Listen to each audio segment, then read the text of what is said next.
We will get us started. So welcome everyone. We are going to be covering today opportunities to leverage tech to build team communications.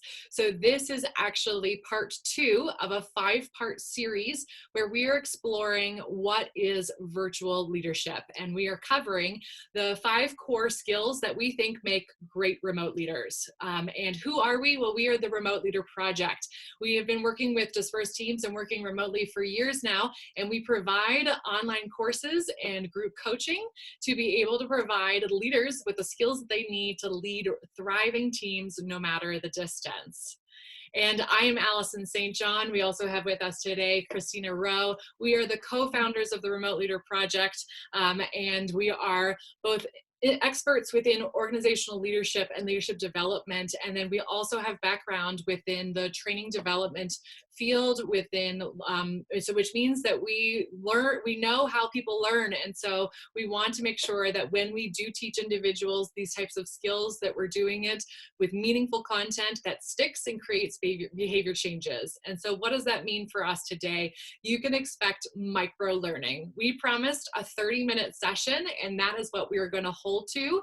And you're going to receive bite-sized content, also with time to not only learn it and absorb it, but have the space to reflect and apply this new knowledge directly to your remote teams, and then have the opportunity to do some large group sharing to hear from others, because peer learning and being able to hear from other remote leaders is so valuable in what it is that is occurring on the ground. And the reason why we want to take this approach ultimately is because we want it to stick with you, and repeated recall of information improves retention to about 80%. So we're going to have the chance to give you enough information that you can retain and remember. And additionally, in the time that we're in right now, when we're in this prolonged trauma, it's even more important to think about delivering any information that you are sharing with your teams or your organization in really bite-sized pieces. Because when the brain's in trauma and we're in this prolonged stress, your brain can't take in as much detail as it would normally. So you want to make sure that you're making it really easy to get the important pieces to whoever you're delivering information to. So again, welcome to Opportunities to Leverage Tech to Build Your Team Connections. This is topic 2 of our series of 5 of what is virtual leadership. And so talking about building team connections. This is so critical for remote teams because everyone is truly dispersed, and the isolation is a common symptom of remote work, but it doesn't need to be. And so my question to you though is, if you've already started to experience some disconnection that's occurring between you and some of your colleagues or other folks that you're working with, go ahead and find the chat right now and tell me in your own words, what happens when there is a disconnection? What do you experience when folks are not connected the way that they should be?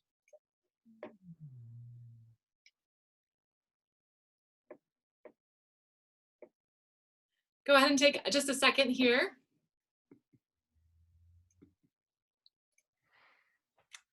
Valentina is sharing with us that you see frustration, negative assumptions of others' actions. And that's such a great example, Valentina, because we often see that in the virtual space, if there's kind of maybe a hybrid team and one person's out there, they start to assume they're being left out on purpose, when maybe it's just that the lack of visibility is making people less aware of when to include them. And that often creates a lot of disengagement. And Maxine's saying, missing out on that important information, feel like you're missing something that should have been communicated with you. And that can create a lot of that frustration or kind of headbutting, because you're going into the situation feeling like, this isn't what I needed to be able to perform really well. Noah's sharing less resources for engaging in conversations, maybe missing pieces of it, or feeling lonely, as Maxine's adding. And those are all really great signs of where you're having a disconnect. And the reason that we see that most often is that they're tied to our human needs. We all have human needs in the workplace, and it's not something where we're supposed to be minimizing them. It's something where we're looking for the opportunities to fill each other's needs, as well as make sure we're filling our own needs.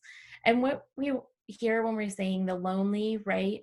Lonely really comes from feeling like you don't have a sense of belonging with the team or the organization that you're working with.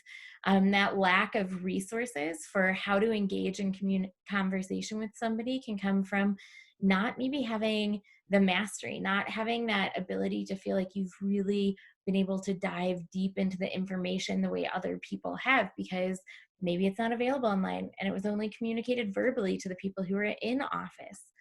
So as we go through these, listen for those friction points, those points of frustration. Those are often rooted in some of these human needs not being met in the workplace.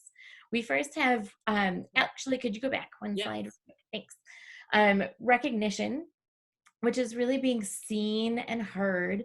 And that ties very closely with being valued. What is it that you're really adding to the work and the conversation and producing for your clients? Your time, often we hear it as kind of respect.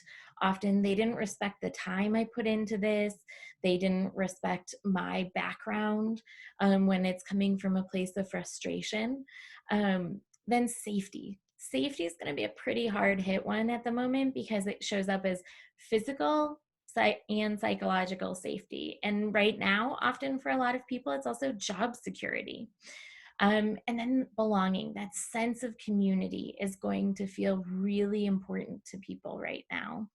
And we'll also see kind of order and balance and mastery be points of more contention than they normally would be, because things are changing rapidly and that feels like a loss of control to people.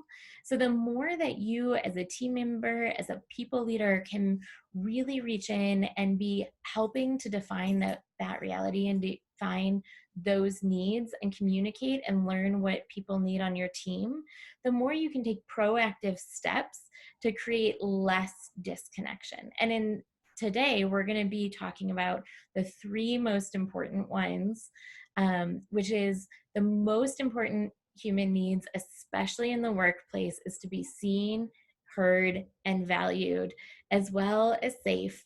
And what that's going to come to look like will be reaching into those conversations, proactively inviting people in to be part of something, to help them feel that sense of, I belong here, I'm seen, I'm heard, I'm recognized, and they value me enough to invite me to buy in, to invite me to contribute something. And so as we're moving through that, we're going to see that the more we can do that with the technology we already have, the easier it becomes. Something as simple as the video calls that we're on right now, like a Zoom call or whatever platform your organization is already using, can be used to invite people to a 15-minute coffee. It can be a simple reach out that says, hey, I'm going to go refresh my coffee right now. And if anyone wants to jump on with me in 15 minutes and talk about anything but COVID and anything but work, I'd love to talk about it, right? You're creating a place where people feel like they belong. You're making them feel valued because you're inviting them in to share your time and you're asking for a little bit of their time. Think about not talking about work. Think about initiating it around if you know there are shared interests that you can invite people to say, hey, who watched this show over the weekend? Anybody want to debrief it for 15 minutes today just to change up the pace? And it also gives you this opportunity to get to know them better. So you learn what's really important to that person. And it helps you predict more accurately, what are they going to really need from me as their leader? The next idea is think about how are you using those Zoom calls or those video chats that you have at your disposal, maybe it's Google Hangouts, to also really synthesize open door policies, right? We always talk about that's such a great thing when we're all in the office. But then when we're in the virtual space, we sometimes forget you can still do that. It's really easy to share with your team members, hey, later today from 3 to 4:30, I'm going to be on this Zoom link and come as you need to ask questions. If you want to do a little co-working time, because that's kind of the toughest part of the day to concentrate, let me know. It's a great way to have everyone be on that call and sharing, and then do 30-minute breaks where everyone does head downs, work for a while, and then come back maybe on the half hour or the hour and share, this is what I worked on. Can I get a little bit of feedback? And it creates that space for connection and collaboration, and for you to have those really easy conversations around, oh, that's a great idea, or I'm so glad that you're able to contribute that to the team. That helps meet those human needs. And we do them often in casual conversation, but we have to also create the space for casual conversation when we're in the virtual space. Exactly. And that is how a remote leader leverages the technology to purposefully create this connection. So we have two other suggestions for you of how to use the technology that you already do have. So again, looking at any chat feature, maybe you have Slack, maybe you're using Microsoft Teams or Google Chat, where you're easily able to access individuals. Use that as the way to be spontaneously checking in with someone when you might have wandered the floor to just pop by someone's desk to say, how's that project coming? Or what are you up to? Or do you want to grab some lunch in the next few minutes? Use that spontaneous space in the chat feature to be able to reach out. Or go a little bit further with it and ask specific questions or icebreakers, but to be able to invite individuals to share in writing a little bit more about who they are holistically and the interests that they have outside of the workplace. So it's as simple as being able to, again, ask, did you watch that show over the weekend? Or, let's see some photos of the kids at home and things of that nature. So within Slack, you do have the ability to create separate channels. So also think about, how can you organize the technology to be able to share those interests, or go above and beyond even personal interests and talk about industry things. Use it as a resource sharing space. Hey guys, just check out this great article that I just received. I thought it would help us in these following ways. Or, hey, check out this great resource from the Remote Leader Project. They've got these great tips on how to lead a dispersed team. So you can use that to be able to share most important information and ask for input this way too. Similarly, you probably would have gone to a desk to say, can I pick your brain for a few minutes? Can I just bounce this off you? I just wanted to hear what you had to say. And now you have the benefit of potentially doing the same thing to maybe 2 or 3 or 5 people and getting some opinions and input from more than just that one person that you happen to run into in the hallway. So by, again, just framing it as, how can I use the technology that I have and use it as ways to invite people in to connect with each other, not just me as the manager.